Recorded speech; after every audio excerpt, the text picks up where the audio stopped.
अली भाई ये बताएं कि जब बंदा कब्रिस्तान जाता है, अपने वालिदैन की कब्र पे जाता है या किसी भी फौज शुदगान की कब्र पे जाके दुआ करता है, क्या जो कब्र में मौजूद मैयत है उसको ख़बर होती है कि मेरे पीछे कोई आया दुआ करने के लिए?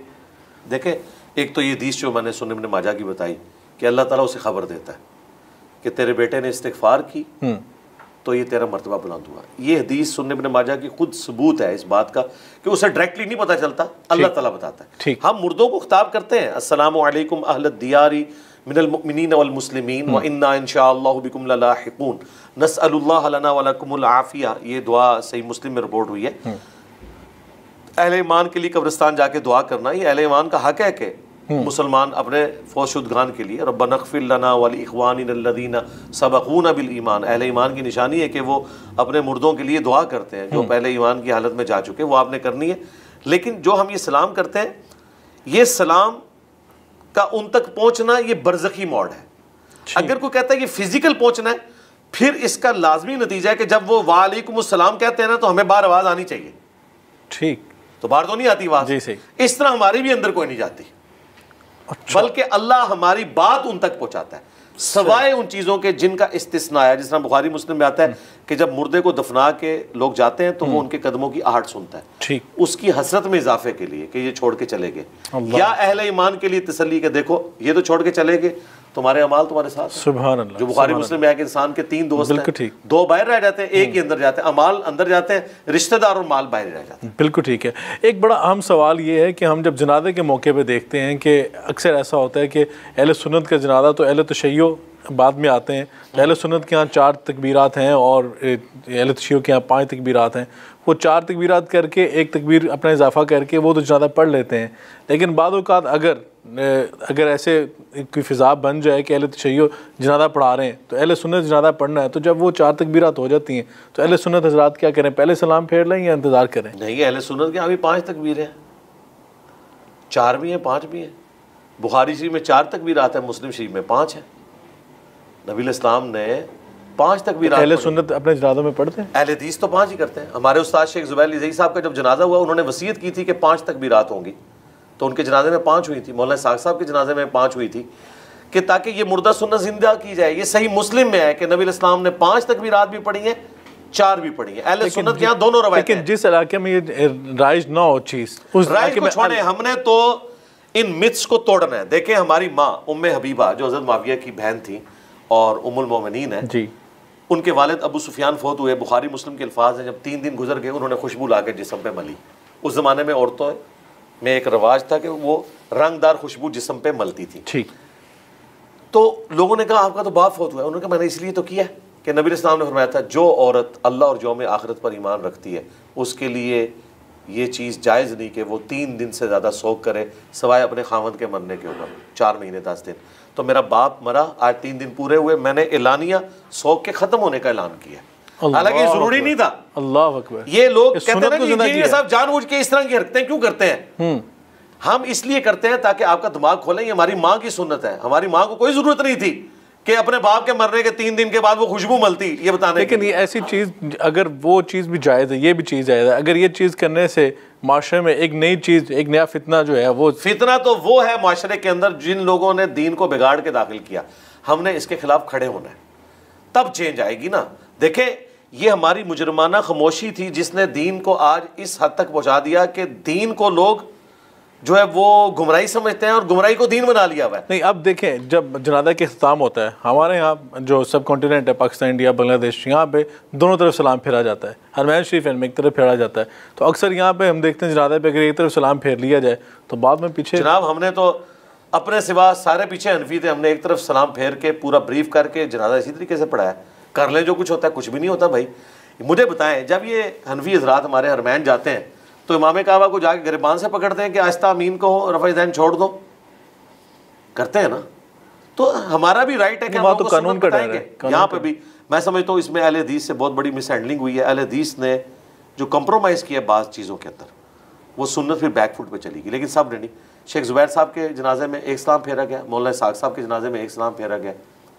हमारे यहाँ पे एक उस्ताद गुलाम मुस्तफ़ा ज़हीर साहब जो शागिर्द भी है शेख ज़ुबैर साहब के, उन्होंने अपने वाले साहब का जनाजा रिश्तेदारों का पढ़ाया, उन्होंने एक तरफ सलाम फेरा। अहले हदीस आलिम है, हालांकि अहले हदीस भी दो तरफ फेरते हैं, पूछे वो कहते हैं हाँ एक तरफ है, लेकिन ज़रा मुआशरा है, मुआशरे को छोड़ें, मुआशरा इस्लाम तो खुद मुआशरे से टकराने आया है, और फिर मुसलमान उसके साथ। कल को तो आप ये कहेंगे कि मुआशरे की मिथ ये है कि आपने शादीशुदा जोड़े को फलां दरबार के ऊपर लेके जाना है, हम कहेंगे भाई ना, ये काम ना करो, ठीक भाई इस्लाम क्या कह रहा है, हमने इसको देखना है। बिल्कुल ठीक। तो इस तरह की चीजें, हाँ उसमें मैं आपके साथ एग्री करता हूं, जहां पे दो राय मौजूद हो वहां पे आप एक राय को अडॉप्ट करें, लेकिन सुन्नत को कत्ल करके नहीं। ठीक है, जिस तरह बुखारी मुस्लिम में कि अगर तेरी कौम नई नई जाली से ना फिरी होती तो मैं हतीम को काबे में दाखिल कर देता। ठीक है जी, नबी इस्लाम ने हतीम को बाहर रहने दिया, लेकिन वो बाहर इस तरह का नहीं हुआ, छोटी दीवार तो है ना, बिल्कुल निशानी तो निशानी तो मौजूद है, इस तरह का कंप्रोमाइज तो ठीक है, लेकिन लाजिम नहीं पकड़ना चाहिए, कभी कभी कर लेना चाहिए। हाँ, लेकिन इस तरह का कंप्रोमाइज करना जिसमें सुन्नत छूट जाए। मतलब एक बंदा कहता है मैंने रफुल दैन से नमाज नहीं पढ़नी क्योंकि मेरे पीछे सारे वो है जो रफुल दैन नहीं करते। भाई आप क्यों सुन्नत छोड़ते हो? आपको तो सुन्नत के लिए खड़े होना है, ठीक, और आपको सच्चाई के लिए खड़े होना है, किसी को तो रोल मॉडल के तौर पे खड़ा होना है ना। बिल्कुल ठीक है। ये बताएं कि जब जनाजा हम पढ़ते हैं तो नबी पाक ने फरमाया कि एक मुस्लिम का दूसरे मुस्लिम पर जो हक है उनमें से आखिरी हक है कि उसका जनाजा जो है अच्छी तरह पढ़ा जाए। तो जब हम लंबी दुआएं पढ़ते हैं, क्योंकि उसका आखिरी हक है वो मैयत का हम जब अदा करने हैं, उसका हक है कि उसके लिए दुआ की जाए मग़फ़िरत की, अपने लिए तमाम जिंदा और जो फौशुदगा उन सब के लिए दुआ उसमें होती है। तो बाद के इतराज़ होते हैं इतना लंबा जनाजा क्यों इतना लंबा जनाजा कर दिया गया? तो क्या एक आखिरी हक होता है, हम वो भी देने के लिए तैयार नहीं है? देखें, जुल्म की इंतहा है कि जनाजा होता है आधे मिनट का, दुआ होती है 5 मिनट की, और दुआ वो तो जो जनाजा साबित ही कोई नहीं, तो दुआ तो खुद जनाजे के बाद कोई दुआ साबित नहीं। दुआ जो है वो अबू दाऊद में आई है कि मुर्दे को जब दफना चुको कब्र पे खड़े होके कब्र के सवालात की इस्तकामत की दुआ करो। जनाजा खुद दुआ है, उसके बाद कोई दुआ नहीं जो बाद में ऐड कर ली लोगों ने। इवन फ़र्ज नमाज के बाद भी जो दुआ इज्तिमाई की जाती है साबित नहीं, सुन्नत अज़कार साबित है। जनाजा ये आधे मिनट का पढ़ते हैं, कहते हैं जी मुर्दे को ना जल्दी दफनाना चाहिए। अगर जल्दी दफनाना मकसद था तो बाद में 15 मिनट की दुआ क्यों करवा रहे हो? उसकी बजाय ये दुआ करते हैं। मुस्लिम शरीफ में वो एक सहाबी कितनी दर्दनाक हदीस रवायत करते हैं, वो कहते हैं हमारा एक साथी फौत हुआ, नबी इस्लाम ने उसके जनाजे के ऊपर दुआएं मांगी, और ज़ाहिर ऊंची आवाज़ में मांगी। ऊंची आवाज़ में भी जनाजा साबित है, आहिस्ता भी, ठीक, यानी दोनों तरीके से पढ़ा जा सकता है, दोनों तरीके से सुन्नत है। तो अहले हदीस हज़रात पढ़ते हैं ऐसे? जी, अहले हदीस ही पढ़ते हैं ऊंची आवाज़ से, नहीं आहिस्ता भी पढ़ते हैं? जी आहिस्ता भी पढ़ लेते हैं, मैंने आहिस्ता भी कई जनाजे पढ़े अहले हदीस के, ठीक, आहिस्ता भी पढ़ लेते हैं। अच्छा, अब अरब में तो आहिस्ता ही पढ़ा जाता है ना, चूंकि अमूमी अमल है, ऊंची आवाज़ में भी है। बुखारी में है कि अब्दुल्लाह इब्न अब्बास ने बुलंद आवाज़ से फातिहा पढ़ी और कहा मैंने तुम्हें बताया कि ये सुन्नत है। वो साहबी कह रहे हैं, मुस्लिम शरीफ में अल्फाज है कि मैंने वो सारी दुआएं हुजूर से सुन के याद की और मैंने तमन्ना की काश इसकी जगह मेरी मैयत रखी होती, और हुजूर ये दुआएं मुझ पे पढ़ते हैं। अब वो सारी दुआएं अहले हदीस पढ़ते हैं बुलंद आवाज़ के साथ, अगरचे चंद एक लोगों को उसका तर्जुमा पता है, लेकिन चले आमीन कह के वो शामिल तो हो रहे हैं। बिल्कुल ठीक है। तो ये एक हक है मुर्दा का, जो बुखारी मुस्लिम हदीस है कि एक मुसलमान के दूसरे मुसलमान पे 5 हुकूक है, उनमें से एक ये है कि उसका जनाजा पढ़ा जाए और खुलूस के साथ दुआ मांगी जाए, और उसमें कोशिश करनी चाहिए जो करीबी रिश्तेदार है वो जनाजा पढ़ाए, किराए के मौलवी ना बुलाएं। आप देखें, एक बेटे को जो अपने बाप का दर्द होगा, या एक बाप को अपने बेटे का जो दर्द होगा, एक बेटे को अपनी माँ का जो दर्द होगा, वो किसी दूसरे को नहीं हो सकता।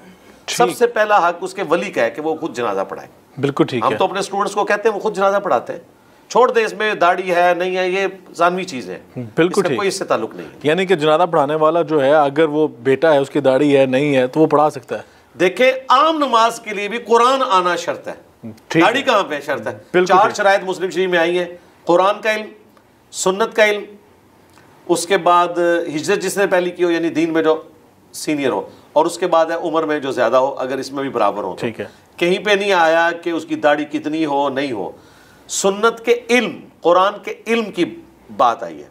अगर आप इसको इस तरह नापना शुरू कर देंगे तो मुझे बताएं, एक शख्स ने दाढ़ी नहीं रखी है और सच बोलता है, वो ज्यादा सुन्नत के करीब है बनिस्बत उसके कि जो दाढ़ी रख के मेंबर पे झूठ बोल रहा है। फिर तो हम जुम्मे भी ना पढ़े इनके पीछे, भाई कमजोरियां सब में मौजूद है, ठीक है, इन चीजों से बाहर निकले, जो भी नमाज पढ़ा है उसके पीछे नमाज। ये बताइए कि मैयत के फौत हो जाने के बाद अक्सर रिश्तेदार इकट्ठे होते हैं, कोई एक दिन मखसूस कर लेना कि इस दिन इकट्ठे होकर सब आएँ और एक दूसरे के साथ ताज़ियत भी कर लें और एक दूसरे के साथ बैठ के कोई विरासत की तकसीम है वो भी कर ली जाए, तो किसी दिन को मखसूस कर लेना और उस दिन इकट्ठे हो जाना और वहाँ पे बैठ के वाज़ नसीहत कर लेना, इसकी गुंजाइश नहीं है? जो इस तरह की वाज़ो नसीहत है वो तो मैयत के ऊपर है, जनाजे के वक्त वो आप करें। उसके बाद तीजा 40वां जुमरातें, ये तो किसी के यहाँ भी साबित नहीं है, लोग देखा देखी कर रहे हैं सारे। ठीक, जो विरासत की तकसीम है वो तो कुरान में रिपोर्ट हुई है, ज़ाहिर है वो तो आपने एक ऑर्गेनाइज तरीके से खास एक दिन मखसूस करके किया जा सकता है विरासत की तकसीम के लिए। बस जब रिश्तेदारों का कट हो, हाँ, कहा जाए कि उसमें तो दूर ज़ाहिर दूर से करेंगे आने के बजाय इसके कि एक बंदा फलां दिन आ रहा है, एक फलां दिन आ रहा है, वो तो कर सकते हैं। देखिए वो जो मैनेजरियल इश्यूज हैं वो तो आप कर सकते हैं, लेकिन ये जो एक्टिविटी है, ये वाली एक्टिविटी कि आपने इसाले सवाब के लिए लोगों को इकट्ठा करके कुरान खानी करवानी है।